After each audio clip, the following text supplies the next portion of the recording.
Bozalaka ebele na bandaku pona kolanda Mag FM yango epusaka biso tosalela bino musala kitoko kaka ndenge tomesana mbote na bino Congo Kinshasa, Congo Brazzaville, partout dans le monde.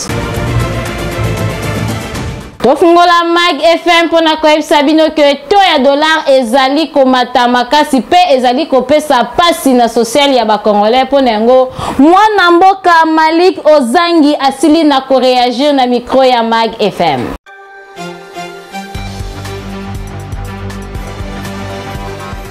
Toujours souffrir makasi comme dollar.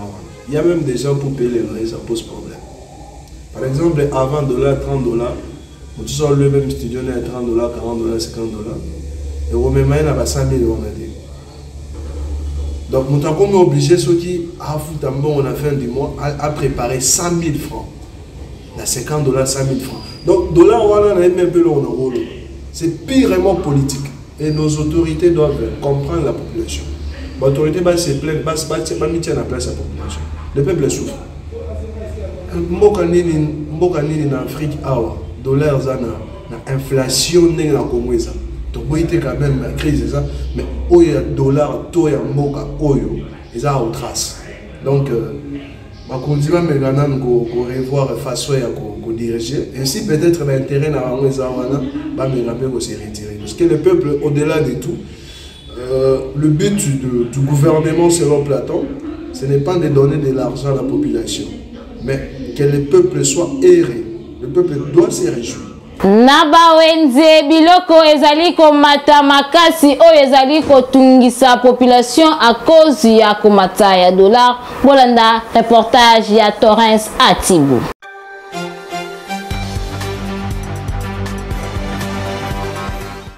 Population ya ville province ya Kinshasa bazali kolela makasi po du jour au jour biloko na wenze ezali komata, c'est-à-dire ba prix ezali lisusu stable te. Soki lelo osomba ki fufu na 1000 francs, lobi okosomba na 1500, jour elandi okokute komi na 1600, population ba komi tuna pona nini biloko ezali komata pe prix ezali instable oyo ezali kopesa pasi mingi na population bazali koyeba te bako vivre ndenge nini na babota na bango awako libumu ezalaka première priorité na vie ya batu parce que soki olie malamu te okosala pe musala malamu te boka ndenge bakinois balelaki makasi.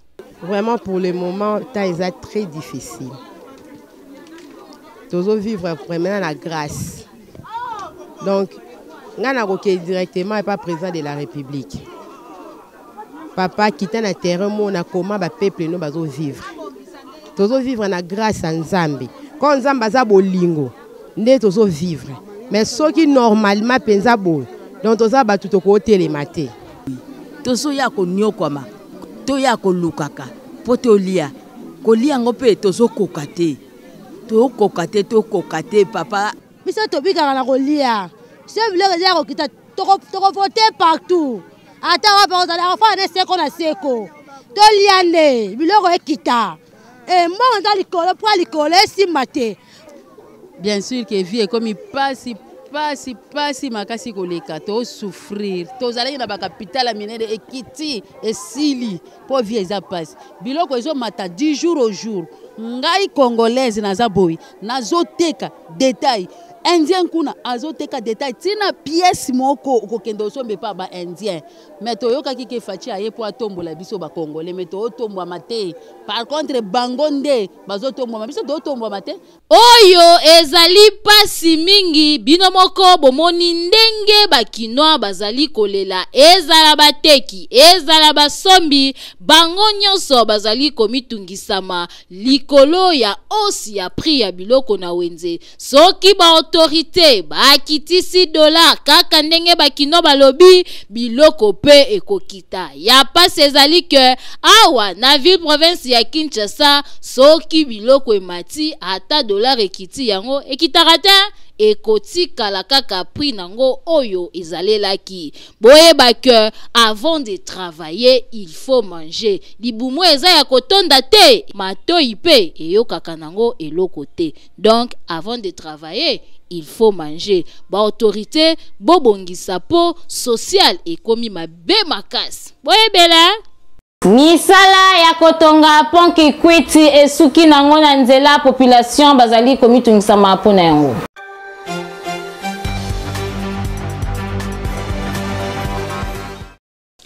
Toyebi te toloba lisusu nini na ngambu ya bakonzi na o etali ba bien public po tomonaka babandaka misala kitoko kasi pona kosilisa ekomaka problème. Neti awa tozali na pont Kikwiti, pont oyo ezali korelier 3 communes différentes, commune ya Lemba, Ngaba na commune ya Limete. Kasi ya pasi eza ke misala ya botongi ebandaka population basepelaka makasi, kasi ti lelo pont oyo etikala inachevé, population azali kolela po awa soki kaka mvula ebeti mai ekotelaka bango na bandaku pe baveni etondaka moya ya kosirkile ezalaka te. Lokola pe courant ya malonga ezalaka te kote oyo bakulu na bakoma na bango kobotola batu biloko na se ya pont oyo. Doso nzele si nango yoza bien pour nzele si basere ya musala ya pont etika ba opposé de tika na musala mo gravité. Normalement fallait ngai fungama na 3e mois. Mais tout le monde est poussé de bailler là, on se moussa, on se moussa, il colle quoi, ou t'es qui coûte sur la macala quoi. Nazana regret makasi, nazana regret makasi, na misala on est na mona na mboka la biso ndenge sala maka. Misala e bandaka bien, e bandaka na malamu mais et comme magaya moment donné pas, bakati na bon misala ka ndenge wana. Lelo ça fait moins 2 semaines en auto kende, banda bakata misala o. Cause pe e bandaka te. Au moins il fallait ba kirer awa. On a kalamu. Il faut ça qui reste ndenge balakara biso mais jusque là nan basali yango te mais soki basali yango ndeko mona tokozala un peu apaisé et ça dans le sens que le kola mulili ezali koto minda lumière ezarate mulili effectivement il faut bakuluna kobotola basaki awa likola pont ozomona ya passerelo botola basaki wana kokima bamiso bakima ka boye baso bazusaki bakimi kotoyo tout ça donc manque de lumière ndezo biso insécurité koto. Tokosenga na bakonzi batala nanu likambo ya pont Kikwiti oyo baya kosilisa yango na lombango po e permettre population ya ba commune oyo bakoka ko traverser na ngambo mususu na sécurité nyonso soki bobongisi ekosala loko te. Nzela ya Kamamulumba ezali ya kobeba makasi population bazali kosenga na ba autorité bayeba kosunga bango nzela na bango ezonga kitoko.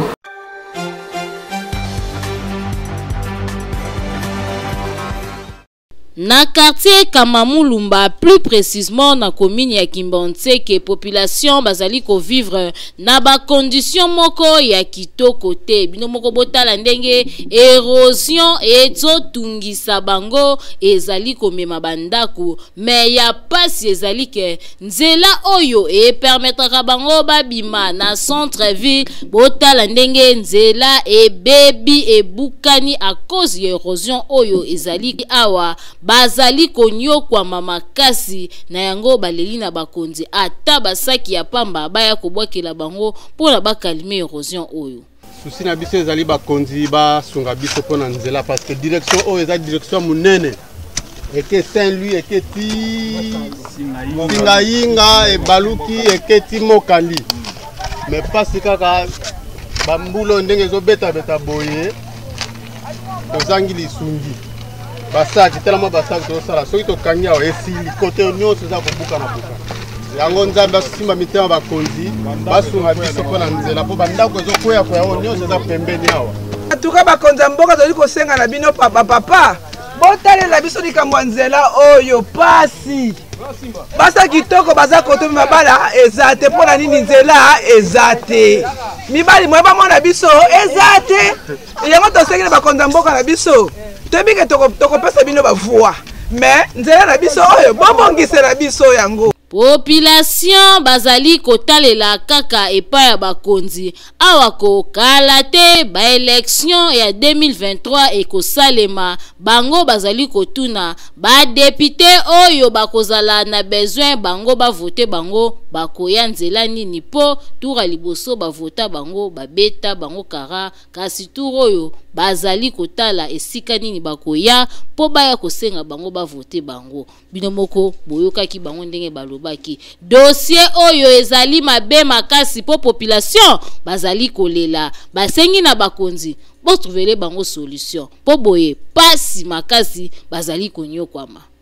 Accident de circulation esalemaki na route Matadi na commune ya Mongafula Ben esili na kobeta tono ebomi pe batu bazoki makasi bolanda reportage ya Paul Walo.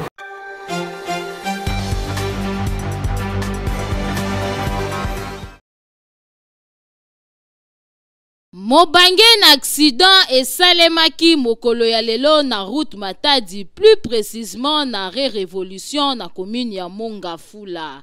Mutuka ya munene oyo Ben ezalaki na mabanga kasi tellement kisela ezalaki na ndenge ya kosakana te eye kotuta remorque pe ebeti tono eye kokwelelela papa oyo bomuni apanzani boepa kufi sur place ba mabanga ekweleli batu misusu ba blessé ezalaki ya makasi. Nzokande chauffeur azalaki na excès de vitesse lokola ezalaki na butu azalaki na contrôle penza te pe aye ko perdre pédale vitesse anyata ebandaki kosimba lisusu te tala esika course na ye esuki esalaki pasi makasi komona ndenge mutu ya kufi pe ba blessé ya makasi kaka ndenge bozali komona botala ndenge mutuka efinani accident oyo terrible na somo ya kotala banda otolali ya kokomi ba iner nde tosantaki mouvement oyo nde tobimaki oyo kotala tokuti kaka mutu moko mutu akufaki convoyeur moelon ekwelaki chauffeur nde abukanaki makolo ya bimaki oyo hôpital chauffeur oyo awutaki kasango chargela mbao mutuka mosusu etelebaki awa mosusu etelebaki awa sikoyo moye adevie eza te nde sikoyo oyo koto mpe akanye oyo koto mpe akanye mpo watelematiza sikoyo abeti shiti awa oyo abeti shiti convoyeur na ye wana alingaka sote sikoyo libanga sikoyo liatie libanga liatie batolongo na banga chauffeur sikoyo akatanaki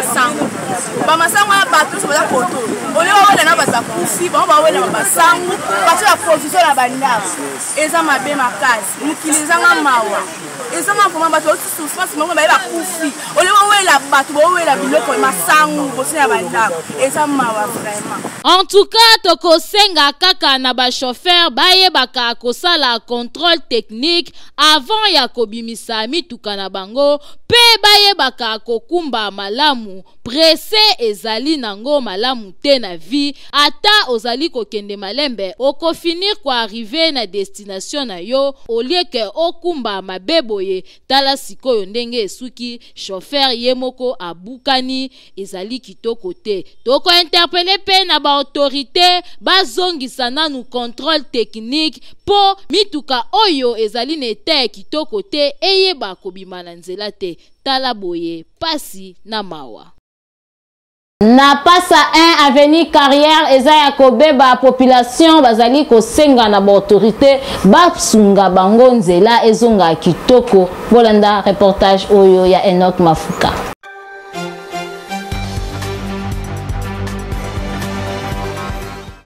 Na commune ya Nsele, quartier Passa 1, précisément na avenue Carrière, population bazali kolela natina ya nzela, nzela ya malamu ezali te ezopesa pasi, population bazoloba bakonzi bozobeta bango kara, boyoka ndenge lisusu balobi na micro ya Mag FM. Pona nzela oyo tozomona pasi mwa ete mituka ezali te, bato ya makolo bana classe bazomona pasi mwa ete tala lubwako wana ndenge ezali tosali ti tolembi leta atikisa biso maboko mpo abongisa te vi na biso ça dépend ya moto na moto vi na biso toza bien mais eloko ezoboma biso nzela tala liboso lokolo oyeboye tala ebandeli ya nzela bato batongi na kati ya nzela moye mutuka ekota ezali te moto na moto atongi soko bapesi yako 20 metre oti 80 metre ya yo na carrière na nzela batayela biso nzela carrière eza veni oyo eyebana makasi na carrière na terre jaune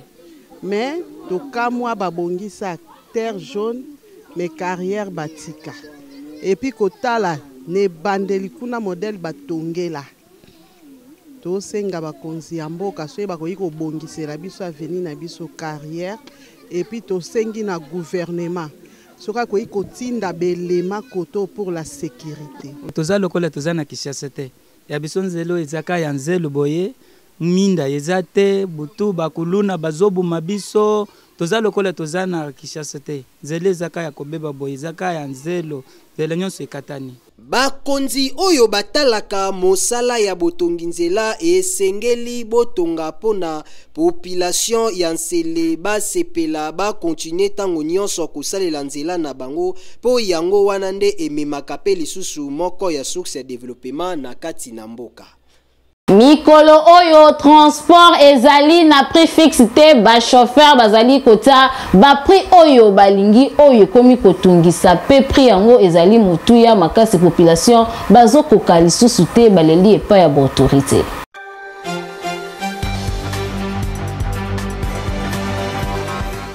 Lelo na Kinshasa pona kotambola il faut poche za molai soki te okolemba po okobeta ligne 11 net kaka na village tozali awa na rond-point Ngaba population bazali kolela na o etali augmentation ya prix ya transport tellement ba chauffeur ya transport en commun bakoma kopesa ba prix ya transport na ndenge bango moko balingi awa transport ya zando ekomi na 2000 francs to 200 francs ndenge bango moko babelelaka ou bien 1500 to 150 selon bango carburant ekomi pasi pe emati talo kote mususu pe mbongo ya versement emati yango ezali kotinda bango ba matisa transport nzokande système oyo ezali malamu te po alire makambo ezokende eko risque transport ya 500 francs elimwa ndenge elimwa na transport ya moto na ndako oyo papa azoyeba ko organiser bana te bana bakotambola lolenge bango moko balengi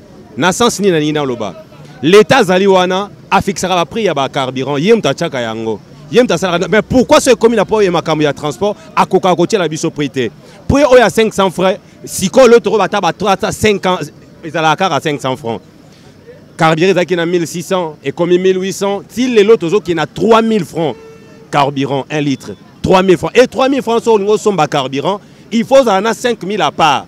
Donc, nous sommes à 40 000 francs, nous avons 40 000, mais il faut payer ça sous 5 000, 6 000 pour pomper ce bâtiment.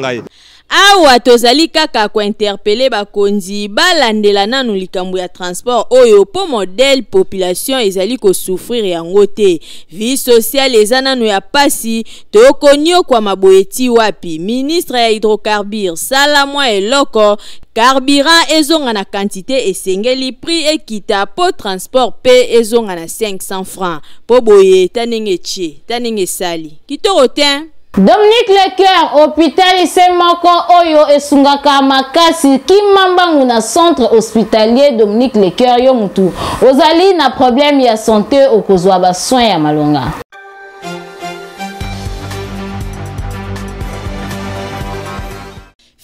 Fini makambu ya kokende ko se faire soigner na ba centre ya Simandaku oyo ezali koboma ba congolais mingi po mobange na hôpital oyo ezali na ba norme sengeli yangoyo centre hospitalier Dominique Lecoeur eye kosunga peuple congolais azwa soin ya malonga na ndenge esengeli. Mwana Congo, centre hospitalier Dominique Lecoeur okokuta awa ba pareil ya malonga ya médecine moderne ya solo oyo ezali ko détecter maladie nyonso ebombani na nzoto ata ebombani na songe ya suki grâce ya ba pareil oyo maladie wana ekozala détecter. Awa bazali na laboratoire ya malonga kaka pona kosunga peuple congolais. Esengeli boyeba ke ba médecin oyo bazali ko traiter pe awa bazali ba médecin oyo batanga médecine na libanda ya mboka kasi baye ko pratiquer yango awa na République démocratique du Congo pona kosunga bandeko na bango bazwa soin ya malonga na ndenge esengeli. Na oyo etali prise en charge bomi tungisama te kokende libanda ya mboka na centre hospitalier Dominique Lecoeur prise en charge ezali assurée. Esengeli koyeba lisusu que centre hospitalier Dominique Lecoeur ezali na ba service locaux la chirurgie, maternité, radiologie, kinésithérapie, échographie, endoscopie. Nyonso wana kaka po basunga peuple congolais ba patient na bango bazala bien traité.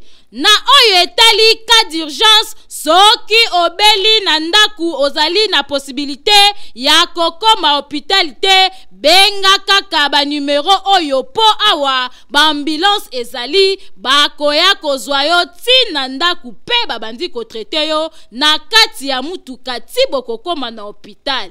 Makambwa boye okomona ngo bipai nini soki na centre hospitalier Dominique Lecoeur te. Otuningai centre hospitalier Dominique Lecoeur ezomi wapi? Boki Mambangu na quartier Joli Park avenue Ring numéro 4 plus précisément na commune ya Ngaliema. Bokende na bino bikenda kenda te na ba hôpital ya Simanda kupo la santé n'a pas de prix. Boyoki Studio Liloba eye wana pona kosunga balanga nzembo fini makambu ya kobima libanda ya mboka Kimambangu na 14e rue okozala dessus te.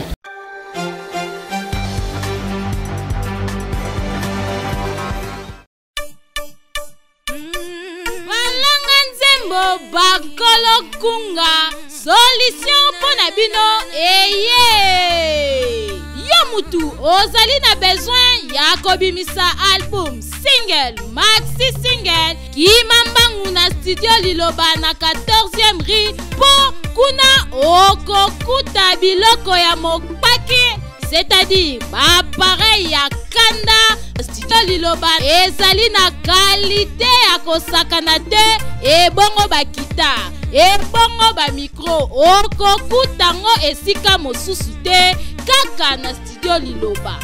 Awa soki okoti okoyemba lokola Angelu po awa son erataka kutu te awa tobetaka na biso mopanzi te po nyonso ezali na qualité. Enregistre album na yo awa ebimi lokola outaki na États-Unis nzoka nde enregistraki yango kaka na ville province ya Kinshasa na 14e rue na studio Liloba.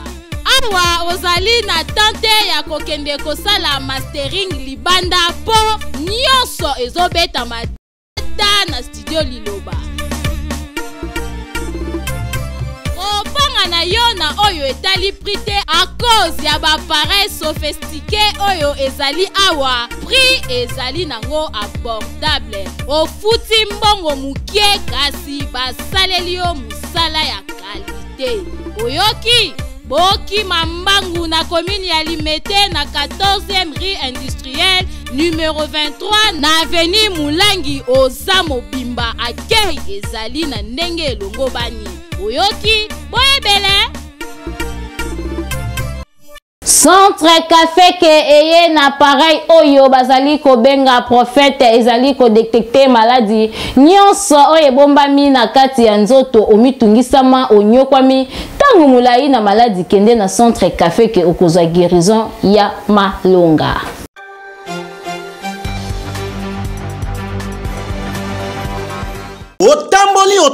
Otamboli solution yango yo.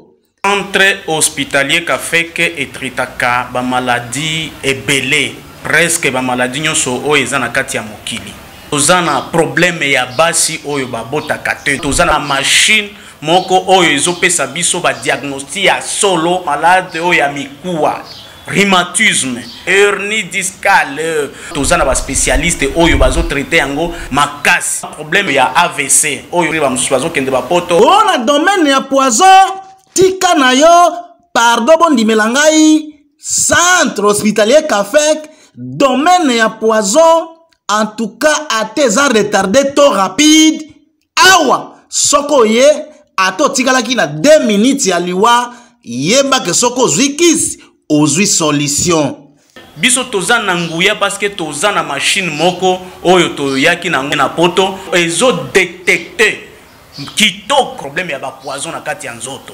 Ata eza ya ndenge nini et puis tango e détecter yango ezo talisa tant oyo esali na kati ya nzoto quantité eza ndenge nini na ndenge nini ya ko traiter. Tingaka oyeba ndenge nzoto na ezali kotambola to oyoka batiko take ya machine ya mundele ndenga za ko détecter ba maladi nyoso yaka komona machine oyo babengi prophète.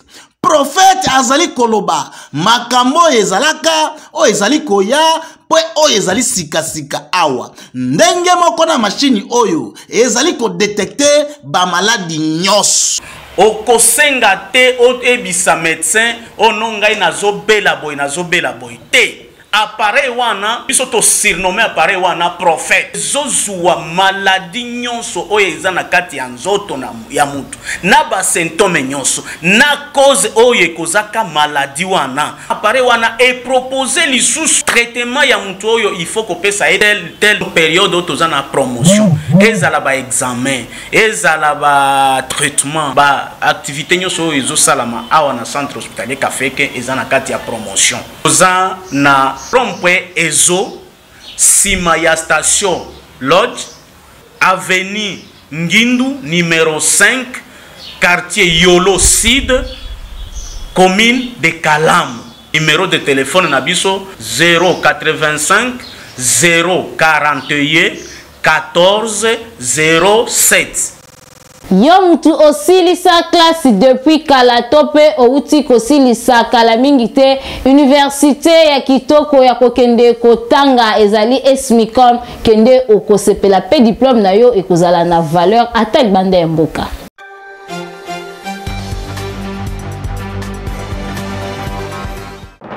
Bakinoa bomitungisamaki mingi na oyo etali ba université ya Malunga olela na bino esilie grâce ya Esmicom école des métiers de l'informatique et des commerces eye kopangusa ba parents mai ya misu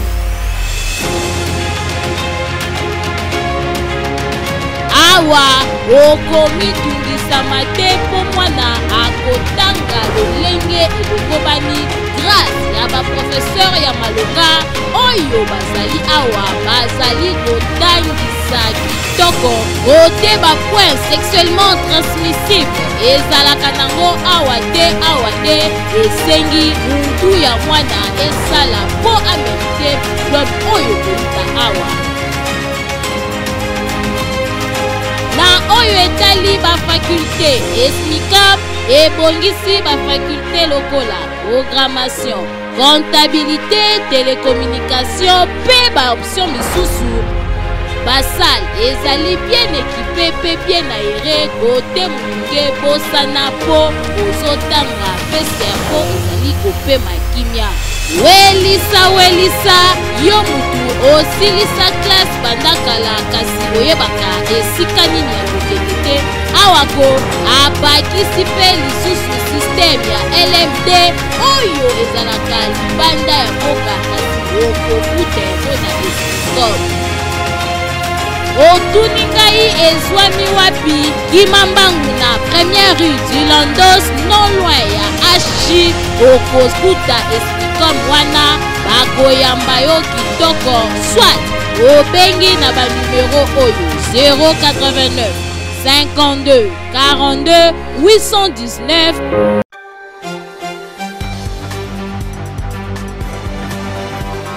Tokomi na suka ya Mag FM soki bosepelaki na édition ya mokolo ya lelo bopesa merci mingi na équipe technique pe rédactionnelle oyo bazalaki wana pona kosala musala kitoko na sima caméra tozalaki na le métier noir Enoch Mafuka pe tozalaki na Junior Santos bazalaki wana pona kosala musala kitoko makasi na montage tozalaki na Jesse Kanza le monteur le plus puissant yende mutu a monté ba édition ya lelo kitoko makasi pe na régie tozalaki na Detemuya elongo na Dan da Cruz bango bazalaki wana na régie pona kotala musala ndenge ezali kosalema kitoko makasi kasi tika topesa bambote epai ya maître Simon Salumu kute kusambwa maître oyo aboya na ye corruption epai na ye corruption elekaka te apesaka raison na mutu oyo azali na raison pe tort na mutu oyo